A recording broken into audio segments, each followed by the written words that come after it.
not just a radio station. We are a community that brings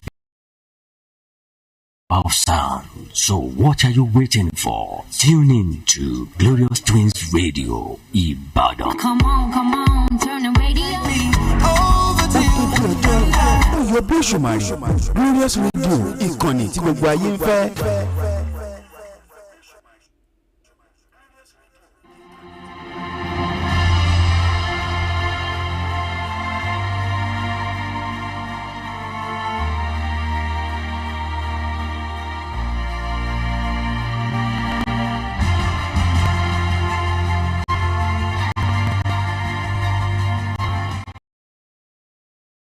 Nigeria, good afternoon Africa, and with this I welcome you to Sports Today, live on Glorious Twins Radio, city of Ibadan.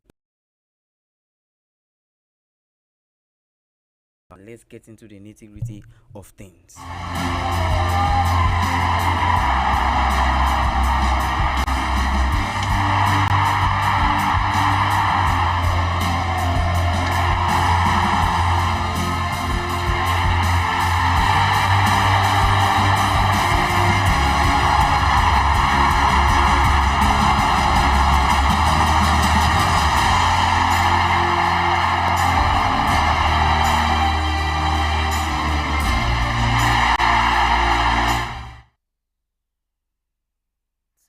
Starting from the MPFL, a standout performance in the 2024-2025 Nigerian Premier Football League, Anas Yusuf and coach Daniel Ogumode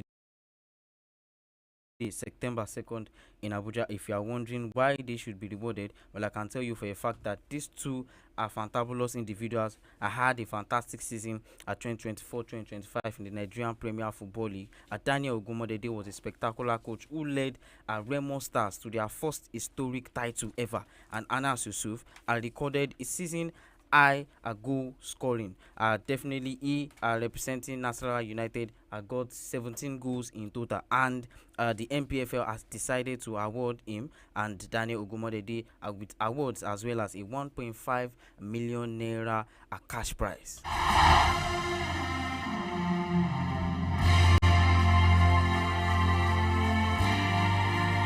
Well, according to MPFL chairman Otumba Gbenga Elegbeleye, it has been our policy to encourage players, coaches, and the entire team to elevate the quality of league football through outstanding performances. We have consistently rewarded our best club richly and the highest goal scorers and best performing coach in conjunction with our investment partners. With Anas Yusuf, as I said earlier, of Nasarawa United, was the top scorer of the league with 17 goals, while Ogumode led Remo Stars to a historic title success for the first time since the club was founded. Each of the award winners will definitely be paid a whopping sum of 1.5 million naira and also presented with a plaque just to celebrate their achievement. And I can tell you for a fact that we have had previous winners of this award, especially for the top goal scorers of the league. And 2021 we had Salas Nwanko of Nasarawa United, in fact, scoring a goal, scoring a season high goal of 19 goals. 2022 we had Chidioke Akuneto of Rivers United scoring the same amount of goals. 2023 we had Chukwuemeka Obioma of Enyimba FC with 14 goals, and 2024 we had Chidioke Mbwaoma of Enyimba FC once again with 17 goals. And eventually this past season, 2024-2025 season, we have Anas Yusuf of Nasarawa FC with 17 goals. Who is also doing us proud in the world of football, especially in Nigeria. I can tell you for a fact that Rashidat Ajibade is that name to be reckoned with, and she has been unveiled by Paris Saint-Germain Feminine has a player, a prominent striker for only 2-year deal contract with option for extension, where the Super Falcons captain joined PSG after leaving as the Spanish club Atletico Madrid at the end of last season. Following the expiration of her contract, well, Ajibade, who led Nigeria to victory at the 2024 Women's Africa Cup of Nations, has already resumed training with her new teammate. She'll be joining fellow compatriot Jennifer Ichegini in the French capital. These two will definitely be playing together the upcoming season in the French Ligue 1 for the feminine, as well as the Champions League. Mind you, Paris Saint-Germain are a prominent side to reckon with when it comes to women's Champions League football. And Rashida Tajibadi, having had a spectacular time at Atletico Madrid, will definitely be playing a trade with PSG. And I can tell you for a fact that she would also be participating in the Champions League with her teammate Jennifer Echegina. I wish her all the best. She has been unveiled. I believe she has gotten the jersey number. I've seen pictures, we've seen videos from PSG, and she has even started training already. More news concerning players of the MPFL are leaving at their respective domestic clubs. Another player who already left the MPFL side is Unduka Junior. Well, Unduka Junior is a player of Remo Stars. If you do not know Unduka Junior, he is the skipper. In fact, the captain of the Super Eagles at Chan at Team B. He also featured in the Chan tournament that just concluded for Nigeria, especially. Mind you, we crashed out very early in the group stage. We did not make it to the quarterfinals, and I can tell you that the skipper for Remo Stars, Undeka Junior, has decided to ply his trade with an Iraq club. Remo Stars skipper was part of the team, the players who won the 2024-2025 season for the first time since the club was founded. He was a solid centre back. He's an academy product of the Sky Blues Stars. He grew to the senior team alongside players like Sadiq Umar, Stanley Joseph, and even Ahmed Akinyele. And as I said earlier, this is another key player in the MPFL that has left the domestic side, that has left the domestic league. Mind you, we had Papa Daniels also of Niger Tornadoes leaving the league, leaving Nigeria for a club in Europe. And now we have the skipper, a prominent defender, Uduka Junior, also playing the street with an Iraq club. It tells you that is the MPFL not regarded as a quality league? Are other leagues taking prominent, in the minds of these players? And also, how is the pay? You can also argue that maybe one of the reasons why majority of these players leave for overseas is maybe due to payments. But I can tell you that even the minimum amount of money being received by a player in the MPFL is 500,000 naira monthly. You can argue that yes, this is not a big amount of money compared to players in Europe who get paid weekly. But I can tell you 500,000 can do a lot on a monthly basis. So I wonder why most of these players tend to leave the domestic club, tend to leave the domestic league to ply their trade elsewhere. This also affected us, in the Chan tournament that we crashed out earlier on. You have the likes of Papa Daniels leaving early. This was a prominent player who was very, very important in our qualifications to the tournament itself. And having started the tournament, and he was missing, he already moved to Europe, was a blue. And now that the tournament has ended for Nigeria, we are having another news of Unduka Junior also leaving. In fact, if all the quality players leave at the MPFL, who else is going to be representing us in subsequent tournaments in the Chan and even in Champions Leagues, in Confederation Cups? I believe the MPFL should do better. I'm not saying any player should not be able to leave, but make the league better for these players, maybe increase their salary, give them better deals so that they can enjoy their football and not even look overseas to ply their trade. In subsequent news, 2 times Olympic medalist Eni Udo Ubong believes that past and present Nigerian athletes in different sports are entitled to respect and be recognized from country against the idea of lifetime financial benefits. Where Udo Ubong made this remark in a wake of comments by some Nigerian ex-football players who berated the Nigerian Football Federation and the government for neglecting ex-player. This argument and this statement was due to the fact that former Super Eagles defenders Taribu West and Austin Eguavon spoke at the service of songs for the late goalkeeper, condemning the government for abandoning Peter Rufai. The Nigeria Football Federation already, however, released a statement to counter the claims of the ex-international. It is insulting, quoting Udo Ubongie, it is insulting for Austin Eguavon to compare playing in the Super Eagles or any sportsman with a soldier. One life's One lives a life of luxury and privilege, and the other lays down his life and privileges so that all can enjoy a life of privilege. This is what Udo Ubong says. The nation owes no sportsman any favor. On the contrary, we hold the country for the opportunity and platform they have given us to flourish our talents and live a life envious to the majority. Well, this statement, as I said earlier, came due to the recent backlash that the NFF have faced, from ex-football players concerning how Peter Rufai's burial was treated. According to these ex-football players, they believe that the NFF did not in any way make any arrangement for the families of the deceased Peter Rufai, and in any way did not show preparation or support preparation for the burial. I, for one, can tell you that I do not also subscribe to the fact of sportsmen being entitled to a pension or lifelong benefits from the government, because mind you, as a footballer, let's take football as a case study. As footballers, you get to play a professional career as well as in the national. You play for your club as well as you play for your country, and in your club you get paid. When you play for your national team, you get paid match bonuses, you get paid money, winnings that you get as a collective unit when you win trophies. And so there is no purpose or there is no reasoning behind continually paying pensions for these ex-football players. How many are you even going to give money to? You look at the 1994 set. After the 1994 set, there will be a 2000 set, there will be a 2015 set. After every incredible achievement of these players, is the government going to be funding them for life?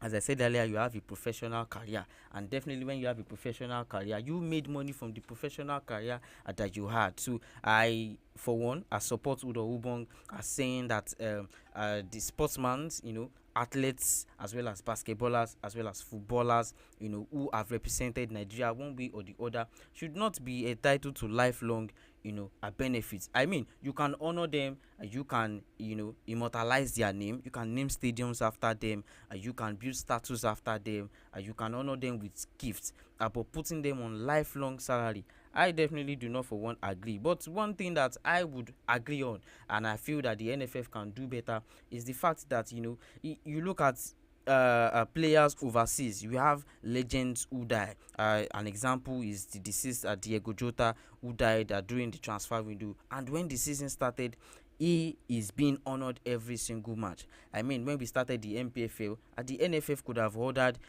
at the MPFL board to tell the players, tell each team to honor the legend Peter Rufai by giving him a 1 minute silence on every single match day, by maybe putting a band just like they've been doing for Diego Jota, and that way you are in a way honoring the legend Peter Rufai. But all said and done, I believe a lot of you might have contrary opinion, and I can implore you that you drop your comments, drop your opinion on our Facebook, Glorious Life, as you watch. Well, in other subsequent news, disaster looming for the Super Eagles. I can tell you for a fact that even though the 31 provisional list has been dropped by Eric Chels, unfortunately we have received a setback.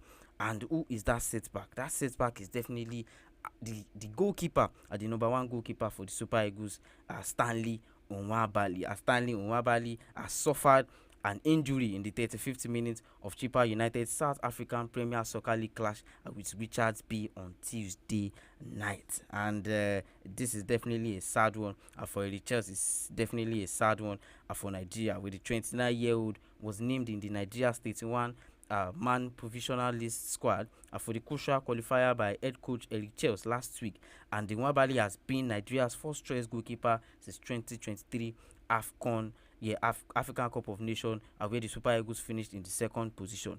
We have Adebayo Adeleye, Amas Obasogi, and Ebenezer Akot as the other goalkeepers named in the squad for the games with Rwanda and South Africa. Mind you, the Super Eagles will definitely be making preparations from next week for their qualifiers in Uyo against Rwanda, which will definitely hold September 6th, and will go away to the Bafanas 4 days later against South Africa. Well, this is definitely a sad one. Looking at the goalkeepers that we have on ground, Amas Obasegi as well as Adebayo Adebayo Adeleye already plying his trade in Greece. Amas Obasegi in a Tanzanian club, not even in the top 5 teams. And Ebenezer Akot plying his trade with Sporting Lagos Academy. He is probably 15 to 17-year-old who should be preparing for the under 17 World Cup that would take place. And these are the options that we have on ground. Mind you, there is Maduka Okoye lying around Udinese who was not called up, and I can tell you the reason why he's not called up. He was not called up because of betting allegations surrounding him at the moment, and even Udinese is currently not even using him. So for Nigeria and for Eric Chelsea, a lot of headache around who would be at the goal post for the Super Eagles. These two games are going to be very crucial for our qualifications to the World Cup. You wonder how we are going to do it. We have 4 games left, in the group. We are currently fourth. South Africa leading, Benin behind them, and Rwanda even ahead of Nigeria. These are games that we could have won. And we've had 2 managers. We've had 2 coaches in Joseph Posero as well as Finidi George who have played, who have controlled and managed 2 games apiece, and they have not given us the best results. Before Eric Chelsea came into the fold, also have managed 2 games, got a win against Rwanda and got a draw against Zimbabwe. But this one is definitely a blow. I wonder how Eric Chelsea will manage it. Drop your prediction or who you feel should be at the goal posts for Nigeria coming against Rwanda, as well as the game against South Africa. Team Nigeria has arrived in India for the 2025 Commonwealth Weightlifting Championship, a week-long competition that also serves as a qualifier for the next year's Commonwealth Games in Glasgow, Scotland, where the Nigerian contingent comprises of 12 lifters across multiple categories, with a mix of debutants and experienced campaigners, are set to showcase the country's strength on the international stage. Well, among them are Ruth Asuku, representing the women's category in 48 kg, Idiadong Umuafia, kg, both from Akwa Ibom, in an international, as this is his return for his second championship, having first competed in Uzbekistan in 2021, where he qualified for Birmingham 2022, and when where optimism surrounds the Nigerian camp, with Akwa Ibom State Commissioner for Sports Paul Basi praising the inclusion of Asuku as well as Umo Afia as consistent with the state's youth development vision under Governor Umo Uno.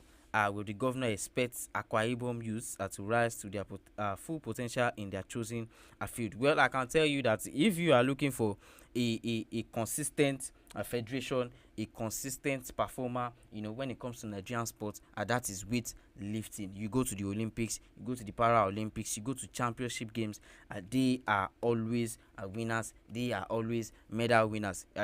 Compared to football, compared to basketball, weightlifters will always represent Nigeria very well. Let's look at other news concerning Super Eagles striker Emmanuel Dennis. Well, Nottingham Forest are currently considering terminating Emmanuel Dennis' contract.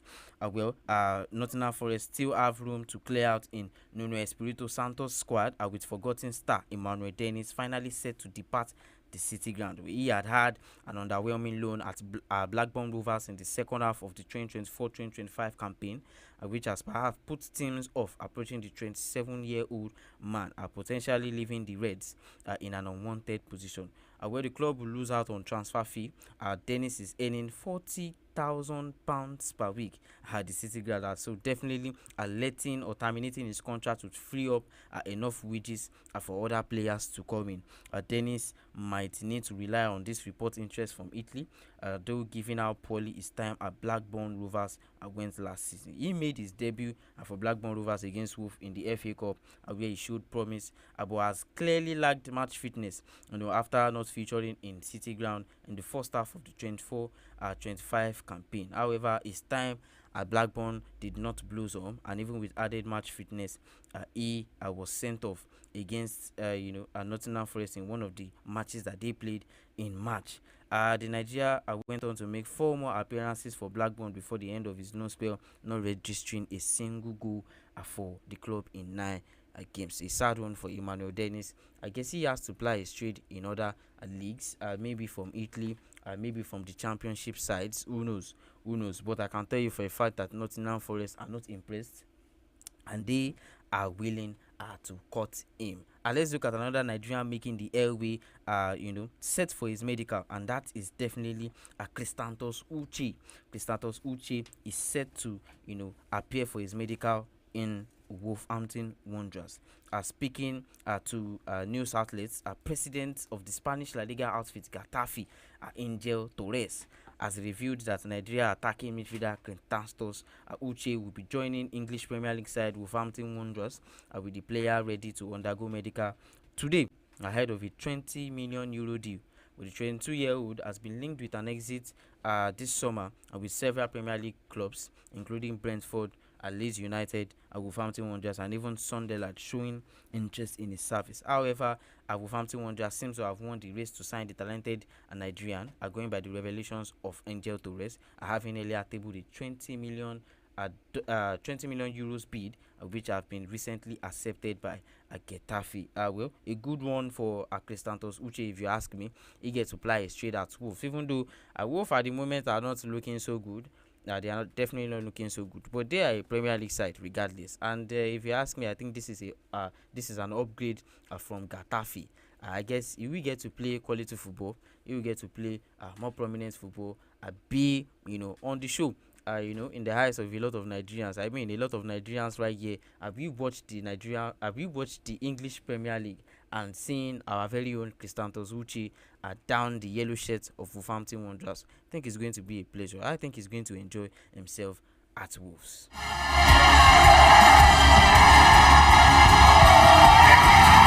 The champions of England again at last are Liverpool.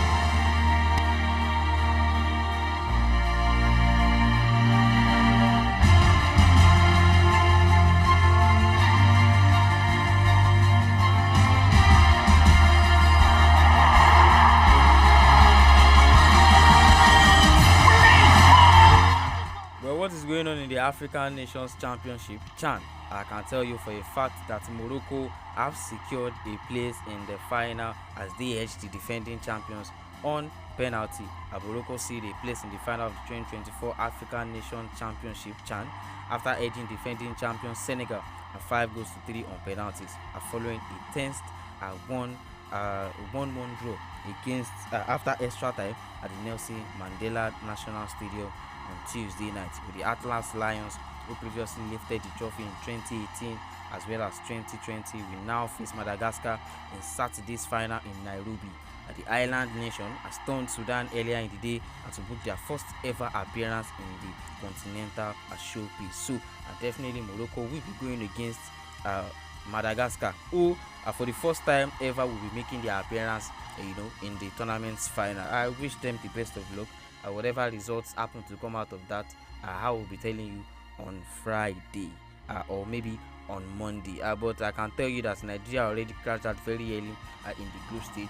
We lost to Senegal and also to Sudan, and unfortunately or fortunately we won to Congo 2 goals to nothing, but it was definitely too late for us to make a push to the quarterfinals of the tournament.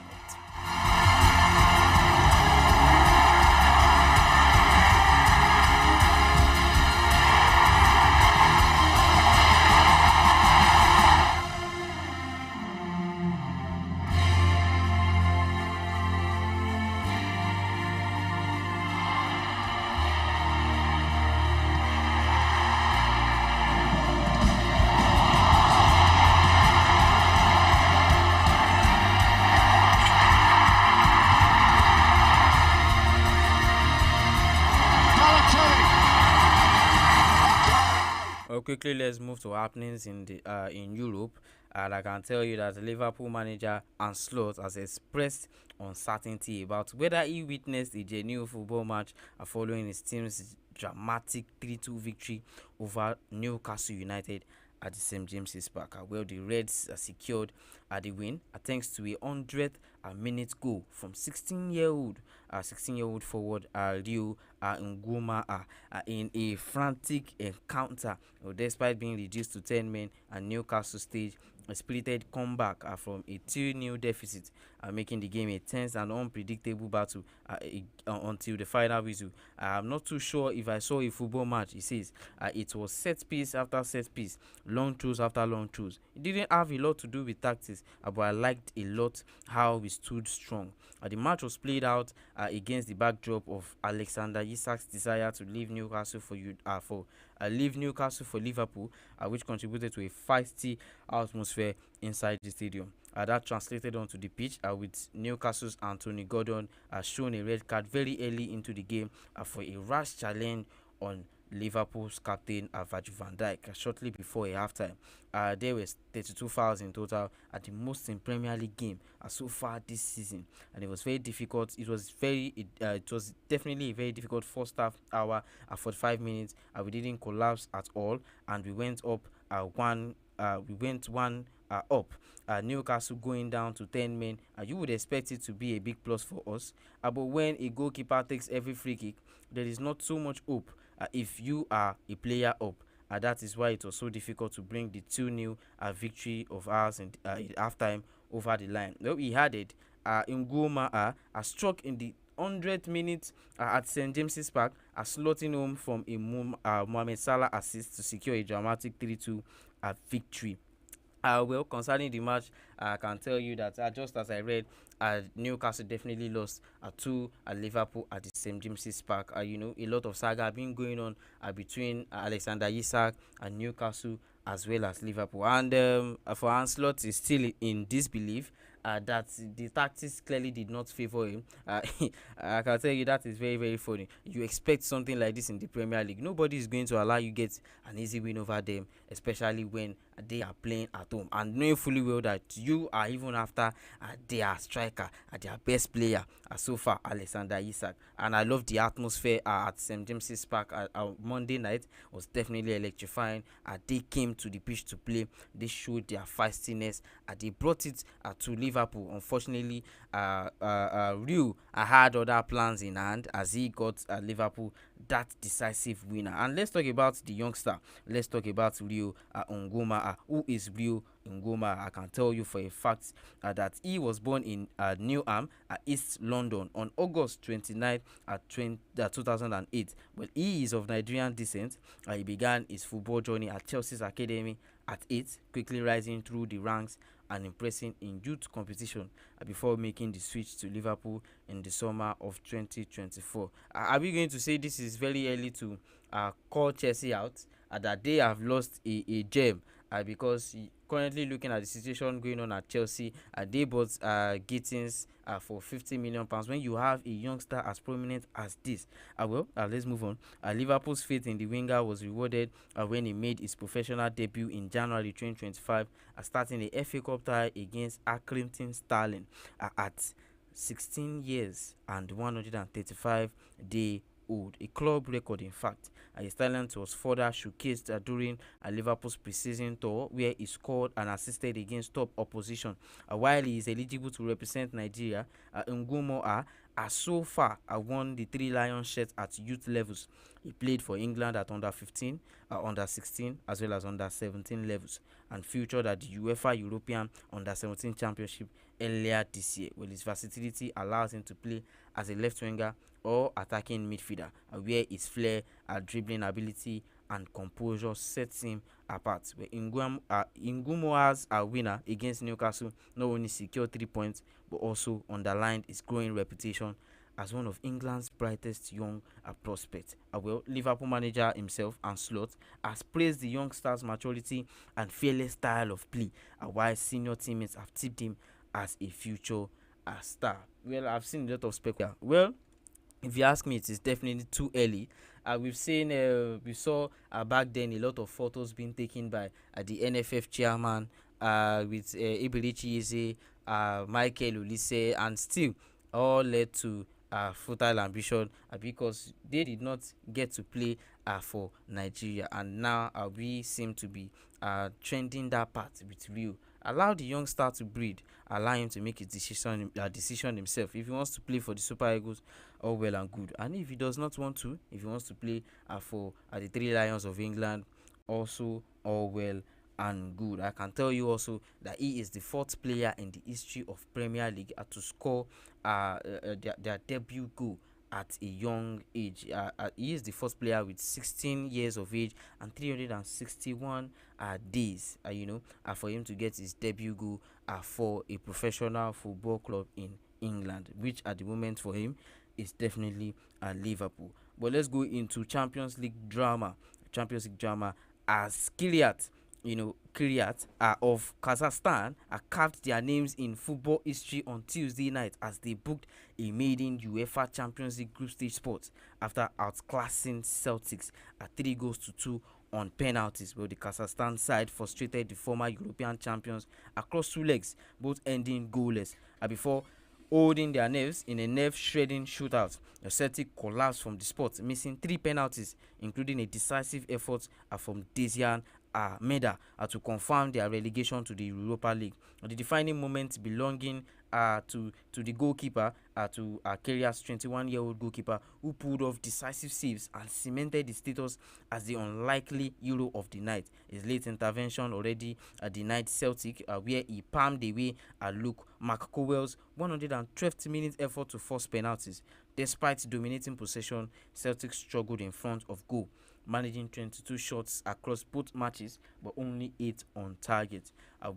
Brendan Rodgers laments as he admits that the result was a huge blow, lamenting not just missing chances, but recent transfer delays and poor pitch quality in Almaty as compounding factors. I thought overall it was a poor game. The quality of the pitch made it awful. We were defensively okay, but couldn't make the breakthrough.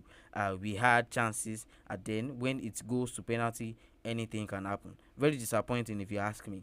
There was plenty of endeavors there. The players worked hard, but over the 2 legs, we are disappointed and not to have scored.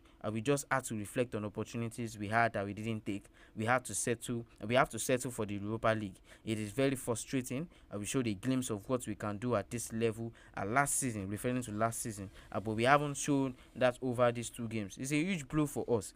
We all know the consequence. We want to be in the Champions League. We haven't. But the Europa League is still a prestigious competition, but we've missed a massive opportunity across these 2 games. That is Brendan Rodgers complaining there over the performance of his club as Celtic against Kiryat at the Kazakhstan side. And kudos to the Kazakhstan side getting their debut appearance in the UEFA Champions League.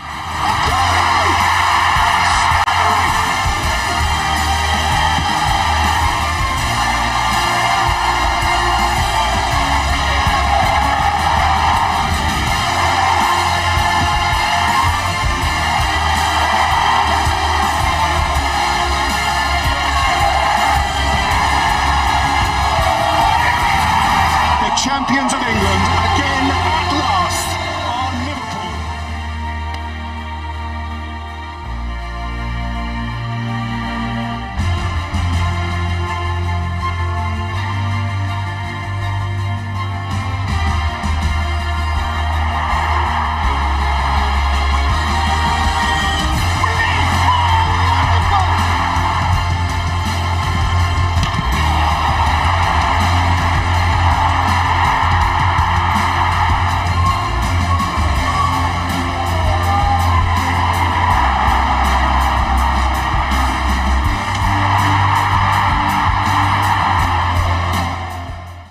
International break nearing us, Brazil coach Carlos Ancelotti has decided not to recall Neymar and has spared Vinicius Jr.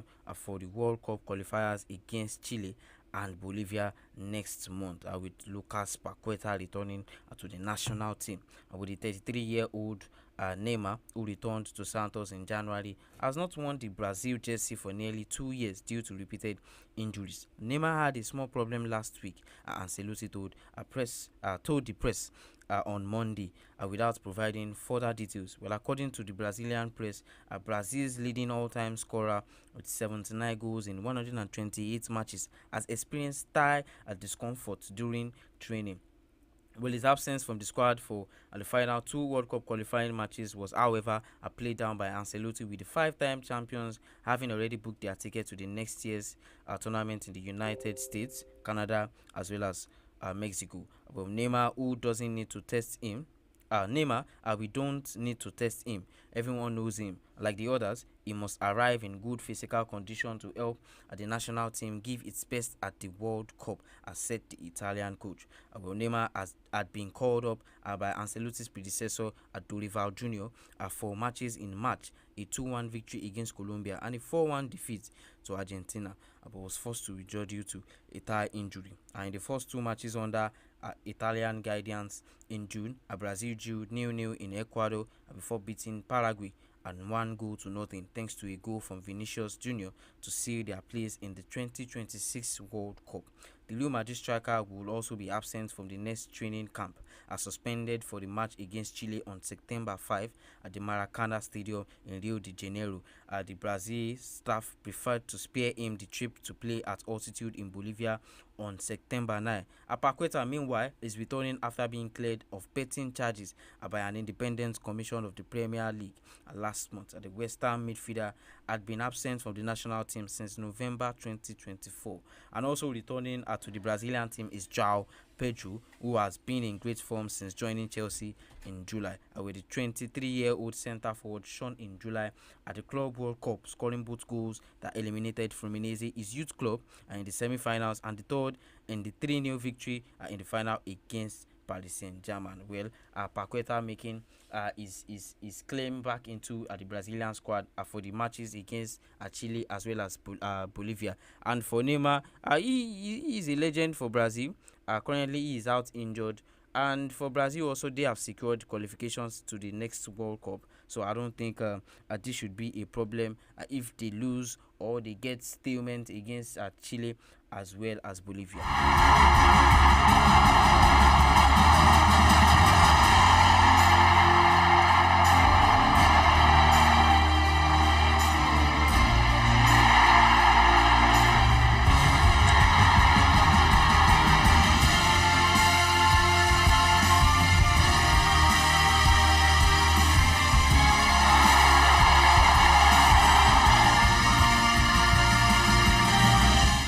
Quickly, let's move to the world of tennis, where Carlos Alcaraz unveiled a striking new hairstyle before giving Riley Opelka the chop at the US Open on Monday. With the 22-year-old arrived at Otto Ashe Stadium sporting a severe military-style crew cut for his night match with the American.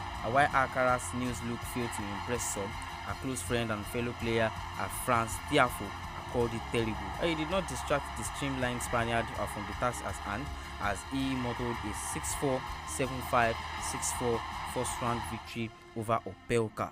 Alcaraz could not hide his delight with his performance against big serving opponents. Today was a really difficult one. Riley is a great tough player. I couldn't get the rhythm that I wanted to get, but I'm just really happy with what I did today. I did a great performance today, Alcaraz said.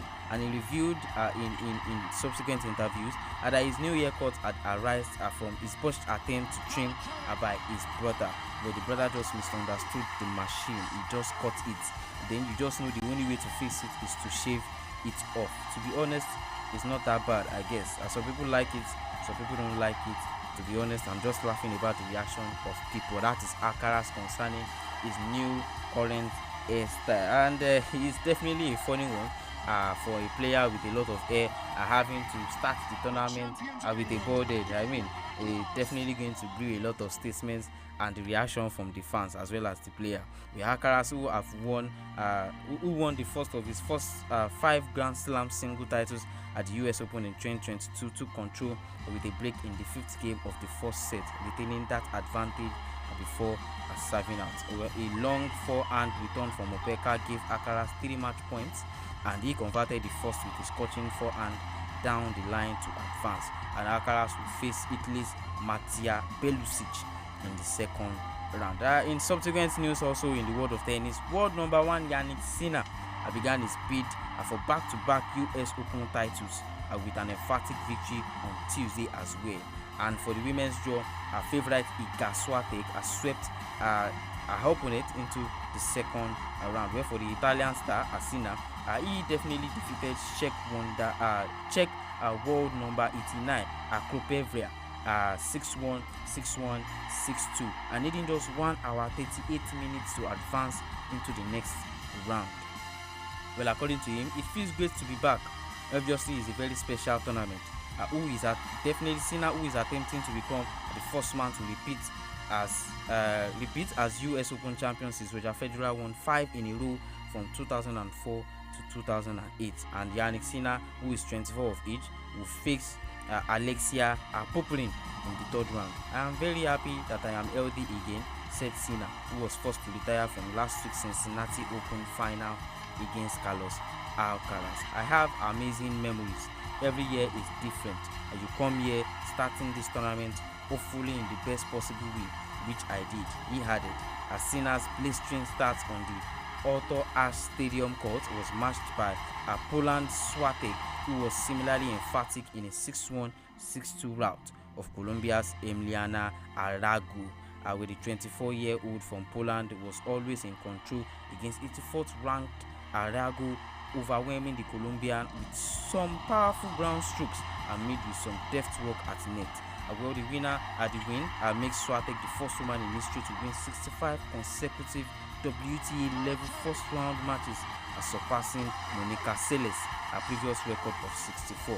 Well, Swiatek's performance was relegated to a footnote in her post-match press conference, where news pop star Taylor Swift definitely announced her engagement to NFL player Travis Kelce. Well, for Swiatek, she is definitely the first to reckon with in WTA in the women's single tennis, and she, as I said earlier, already powered her way to the next round of the tournament. And if you are wondering who she will be facing next, she will be facing Netherlands' Susan Lemens in the second round.